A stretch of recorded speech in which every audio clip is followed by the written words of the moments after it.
저는 40년 동안 맞으면서 살았습니다. 누구에게도 말하지 못했습니다. 더 버티기 힘들었던 건 남편은 동네에서 사람 좋고 효심이 지극한 공무원으로 칭찬을 받고 있던 사람이었습니다. 누가 내 말을 믿어줄까?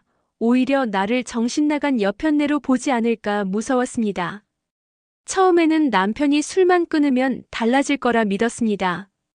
이번만 참자, 아이들 위해서 조금만 더 버티자. 그렇게 제 청춘이, 제 인생이 흘러가 버렸습니다. 사람들은 묻습니다. 왜 그렇게 오래 참았냐고. 왜 신고하지 않았냐고. 하지만 그 말이 얼마나 잔인한지 아시나요? 그때는 살아남으려면 참을 수밖에 없었습니다. 신고한다는 게 얼마나 큰 용기가 필요한지 겪어보지 않은 사람은 모릅니다. 남편이 주먹을 휘두르면 저는 제 몸을 감싸며 생각했습니다. 아이들만은 놀라지 말아라. 제발 울지 말아라.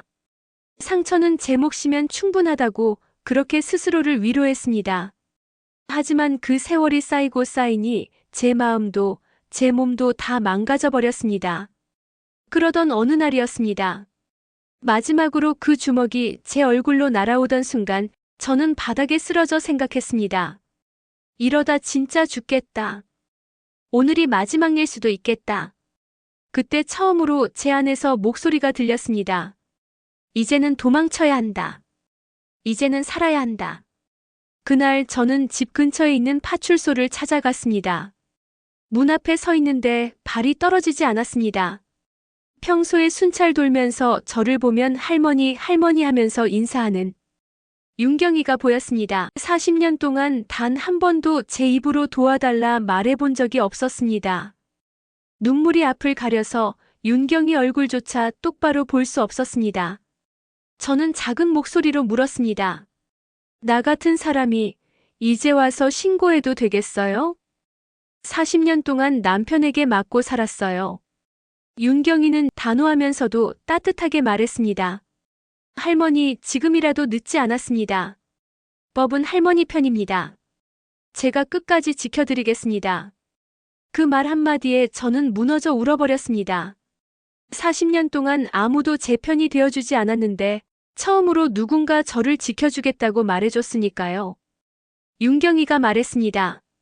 할머니 힘드시겠지만 이제 마음을 단단히 잡수세요. 제가 싫은 소리를 해도 참고 들어주세요. 경찰 생활 20년을 했는데 도박, 마약, 바람, 사람 때리는 사람들 잘 변하지 않아요. 젊은 시절이라면 서로 상담도 받고 노력을 하면서 살아가겠지만 이제는 할머니가 결정을 내리셔야 해요. 할머니의 남은 생을 위해서. 할아버지와 이혼하실 생각은 없으세요? 할아버지 신고하고 불쌍하다고 봐주면 할머니가 더 위험해질 수 있을 것 같아요. 윤경이 말을 듣는데 머리에 번개가 치더군요. 맞아, 여자로 아내로 한 번도 인정받지 못하고 살았는데 결혼이 무슨 의미가 있나?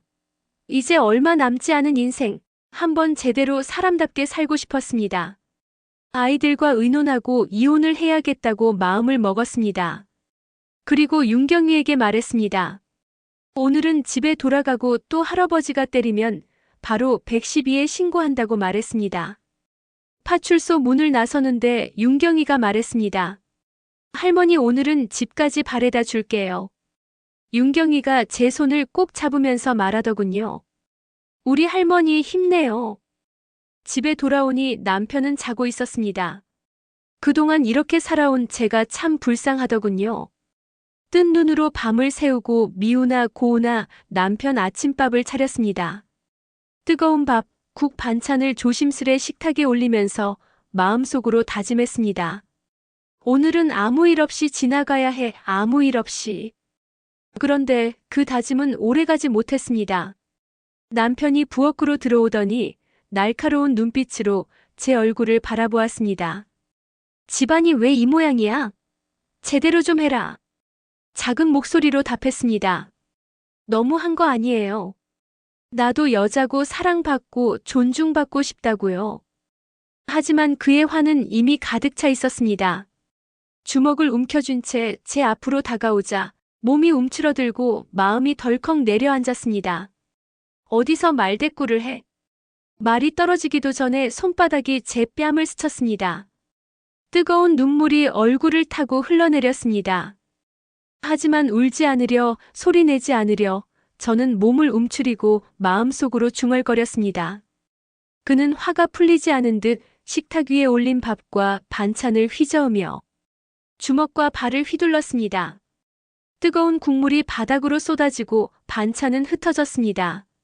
저는 그 순간에 무력하게 바닥에 주저앉았습니다. 손과 팔에 남은 멍을 만지며 또다시 눈물이 흘러내렸습니다. 왜 나는 이렇게 살아야 하는 걸까? 왜 나는 이렇게 계속 맞아야 하는 걸까? 용기 내어 112에 신고를 했습니다.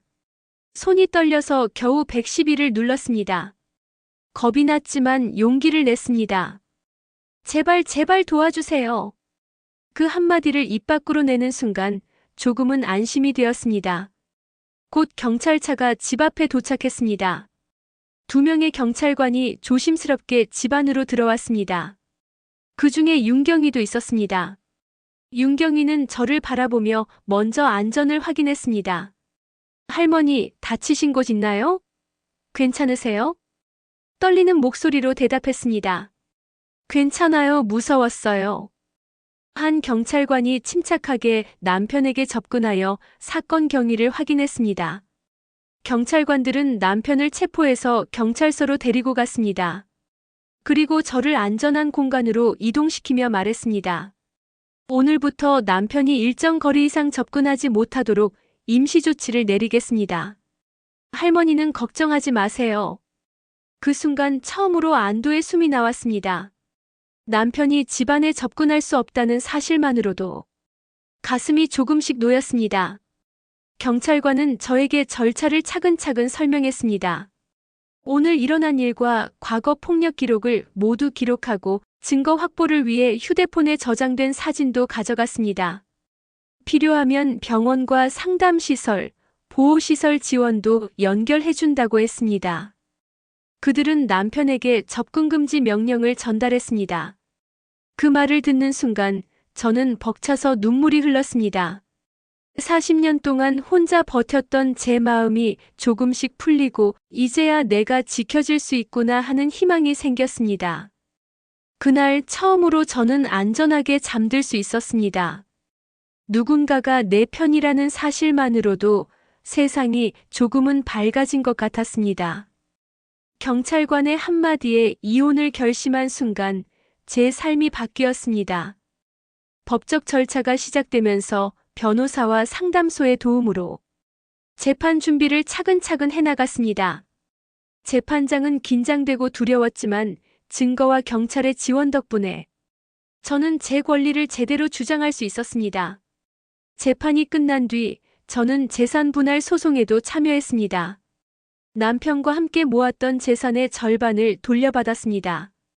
단순히 돈을 얻는 일이 아니라 40년 동안 억눌린 제 권리를 되찾는 상징이었습니다. 그 순간 느꼈습니다.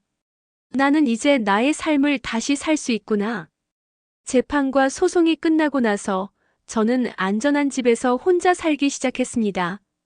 처음에는 작은 집이 두려웠지만 점점 그 공간이 제 삶의 안식처가 되었습니다. 커튼을 달고 화분을 두고 작은 밥상을 차리며 아침에 눈을 떴을 때 더 이상 두려움이 없다는 사실에 놀랐습니다. 밤에 발자국 소리에 움츠리지 않아도 되고 누구에게 맞을까 걱정하지 않아도 됩니다. 작은 평화가 이렇게 큰 행복이 될 줄은 몰랐습니다. 저는 처음으로 나를 위해서 장을 보고 책을 읽고 꽃을 가꾸고 차 한 잔을 천천히 마시며 하루를 즐기는 삶을 시작했습니다. 그리고 사람들과 이야기를 나누며 상담소에서 만난 이들과 서로의 경험을 공유했습니다. 그 속에서 위로와 용기를 얻고 다시 삶의 희망을 품게 되었습니다. 40년 동안 참아온 저는 이제 웃습니다. 눈물이 날 때도 있지만 그건 더 이상 두려움의 눈물이 아니라 제 인생을 되찾았다는 기쁨과 감격의 눈물입니다. 여행을 계획하고 좋아하는 이명웅 노래를 듣고 예전에는 포기했던 소소한 취미를 즐기며 살아갑니다. 제가 잃었던 시간은 되돌릴 수 없지만 남은 시간은 온전히 제 것입니다. 여러분, 혹시 저처럼 참고만 있는 분이 계신다면 제 목소리를 기억해 주세요. 지금이라도 늦지 않았습니다. 경찰에 신고를 하는 순간 여러분 인생을 바꿀 수 있습니다. 저는 40년을 잃었지만 이제 제 하루하루를 되찾았습니다. 이제야 진짜 제 인생을 찾았습니다. 몇 달 만에 음료수를 들고 파출소에 갔습니다. 아직 윤경이에게 감사 인사를 못했거든요. 순찰 차 안에 있던 윤경이가 뛰어오면서 말합니다. 이제 할머니 아니라 어머니라고 부를게요. 우리 어머니 자주 놀러 오세요.